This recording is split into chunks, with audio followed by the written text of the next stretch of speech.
Daniel, o assunto é o quebra-mola invisível, né?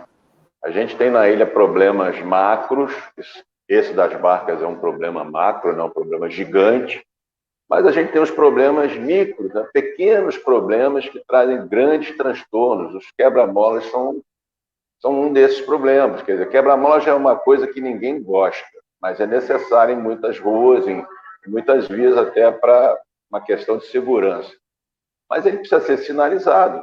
E o que a gente tem de uma forma generalizada na ilha são quebra-molas invisíveis, eles não são pintados, eles não são sinalizados, eles não são visíveis, sobretudo à noite. Então, o motorista desavisado, que não conhece aquela via ou passa pouco pelo lugar, frequentemente tem esse encontro indesejado com aquela lombada e que se chama quebra-mola por uma convenção, porque, na verdade, dependendo da velocidade, é um quebra-tudo.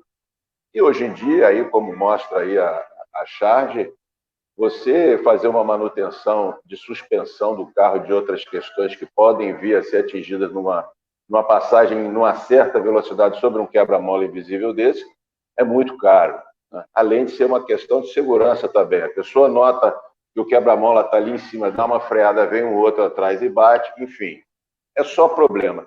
E é o tipo de coisa que a gente vem falando aqui nas nossas lives, nas edições, e são problemas de manutenção. Quando você faz a manutenção, é muito mais barato do que consertar.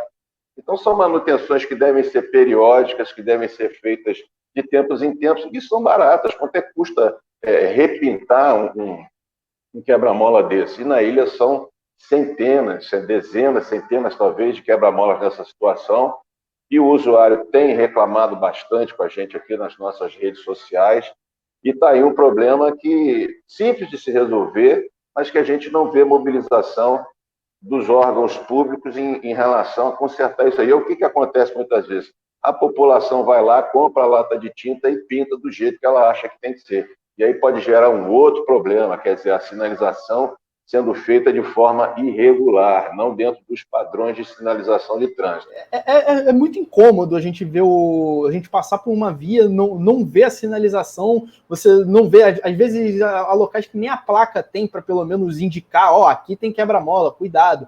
Né? Alguns lugares até tem, então isso facilita um pouco. Mas não deixa de ser incômodo, não deixa de ser, de fato, um problema, né?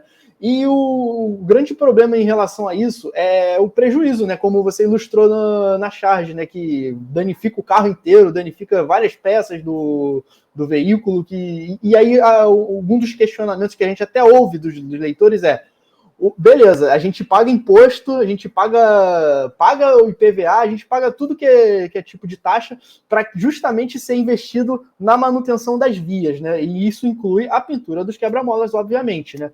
Agora, se eu tenho um prejuízo, a prefeitura vai pagar o meu prejuízo? Que eu danifico o meu veículo e eu que arco com prejuízo, justamente por uma falha da prefeitura, falha dos órgãos competentes? Enfim, é complicado, né? E eu também gostaria de chamar a atenção de que não é só carro que sofre com isso, a moto também sofre com quebra-mola não sinalizado, né? Porque eu acho que até o risco é ainda maior, né? Porque a moto, o motociclista ainda pode se desequilibrar. E aí o acidente com a moto é ainda mais fatal, né? Ainda mais alto o risco, né? Então pode passar num quebra-mola que ele não vê, geralmente em alta velocidade, né? Porque a moto ela é mais ágil do que um carro. E aí a tragédia está anunciada, né? Então a gente tem que procurar uma solução para isso, né? Os órgãos da prefeitura precisam prestar atenção nessa questão, porque a gente vê aí que tem até locais que estão sinalizados, mas a sinalização está apagando, porque justamente é a falta de manutenção, né?